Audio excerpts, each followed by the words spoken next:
is increasingly a place of violent conflict, hatred, and brutal atrocities, committed even in the name of God and of religion. We know that no religion is immune from forms of individual delusion or ideological extremism. All right, ladies and gentlemen, we welcome you back. Tim Graham, Director of Media Analysis at the Media Research Center and Executive Editor of Newsbusters.org, joins us. Hey, Tim.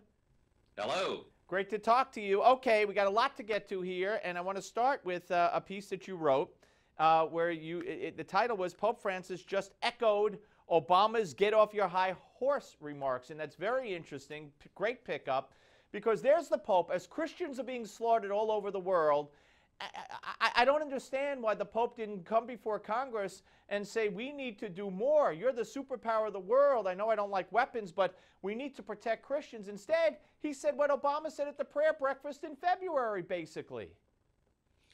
Well, I think he's making a plea for humility. He's saying every religion can be exploited or abused to defend, to explain violence. What's bizarre about this U.S. News piece is that, yeah, they compared it directly to Obama when he said, we have these Christians that are on their high horse, as if the Crusades and the Inquisition didn't happen. And that, as usual, is the Islamophilic defense attacking the conservatives. And I just thought, you can't compare the two. They're related. Oh, you don't think we could compare the two? Okay. They're not exactly the same thing.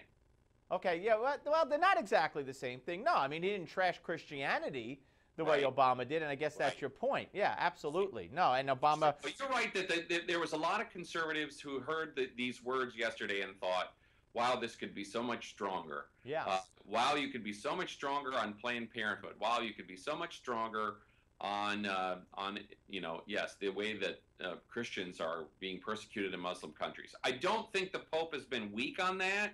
It's a question of what does he say in this forum? Because our media does not pay much attention to Pope Francis when he speaks on those issues. And even when he says it here, they're going to edit it out most likely. Well, it's funny you say edit it out because, as you know, we could put up the the banner here. You wrote about it at newsbusters.org, and I appreciate you very much doing that. There's the column, Steve Malzberg Hammers CNN Host on CNN poll. 15% of Democrats say Obama's a Muslim. There was that part of it. And also, CNN, where I was on reliable sources, and they played a soundbite, a compilation of Trump's soundbites from earlier that day, including with Jake Tapper.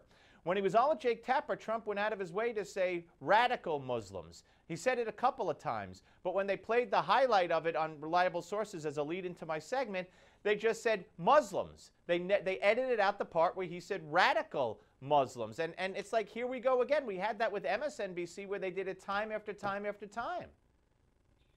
What amazes me is that we're like 6.5 years or more into the Obama presidency, and they're still doing polls at CNN saying, where was he born?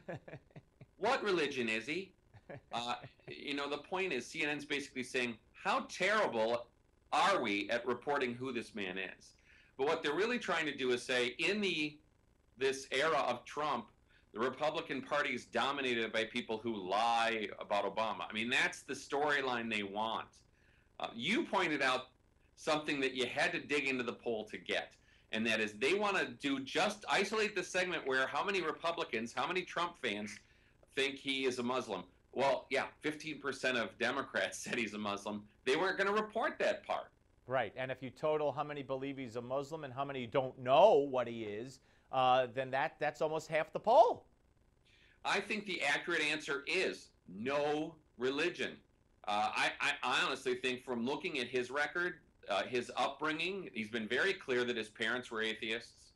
Yes, he went to Reverend Wright's church, but you know what? He's never been, there's been no trouble for him on that since that one outbreak in March of '08, because I think the media really honestly believes, well, he was never really a Reverend Wright guy. He was just doing that for politics. Well, that's what came out in one book. He was doing it for street cred. Who knows? You may be right. Tim Graham, great to talk to you. Everybody check out newsbusters.org. We're coming back with Gimme 5. Don't go away. As the Pope's historic visit to the United States continues to dominate the headlines, more and more Americans are asking, who is Pope Francis? As always, Newsmax has got you covered. Learn more about Pope Francis and his humble rise to the Vatican in the book Francis, A Pope for Our Time. Get this special offer right now at newsmax.com/pope or by calling 800-203-7047. Learn about the personal experiences that shape Pope Francis' pastoral commitment to society's most underprivileged and disenfranchised with this hardcover biography from Newsmax. Order right now at newsmax.com/pope or call 800-203-7047.